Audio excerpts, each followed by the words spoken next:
Y முட்டை omelette. முட்டை பொடி மாஸ். கடாயில் 3 டேபிள் ஸ்பூன் எண்ணெய் ஊற்றிக்கிட்டு ஒரு 10 பல் பூண்டு, 4 வரமிளகா, கொஞ்சமாக சீரகம், இது நல்லா வறுத்தக்கப்புறம் அது கொஞ்சமாக தண்ணி ஊற்றி பேஸ்ட் பதத்துக்கு அரைச்சி தனியாக வச்சு பேனில் 1 ஸ்பூன் எண்ணெய் ஊற்றிக்கிடுங்க.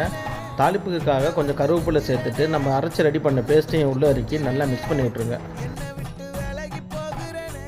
ஒரு 2 நிமிஷம் நல்லா வதங்கினதுக்கப்புறம் கொஞ்சம் மிளகு பொடி போட்டு அதையும் மிக்ஸ் பண்ணி விட்டு ஃபைனலாக ஒரு 3 முட்டையை உடச்சி ஊற்றிடுங்க. தேவையான அளவுக்கு உப்பு போட்டு அதை நல்லா கொத்தி விட்டுருங்க. கொத்து பரோட்டா கொத்துற மாதிரி உங்கள்கிட்ட கரண்டியோ ஸ்பூனோ டம்ளரோ எது கிடைக்கிறதோ எடுத்து நல்லா நங்குன்னு கொத்தி விட்ருங்க. கொஞ்ச நேரத்துலேயே உதிரியாக வரும். அந்த நேரத்தை ஸ்டவ் ஆஃப் பண்ணிடுங்க. எந்த வகை சாப்பாட்டுக்கும் சைட் டிஷ்க்கு சும்மா அட்டகாசமாக இருக்கும். இந்த எக் பொடி மேஷை ட்ரை பண்ணி பார்த்துட்டு எப்படி இருந்ததுன்னு கமெண்ட்டில் சொல்லிடுங்க.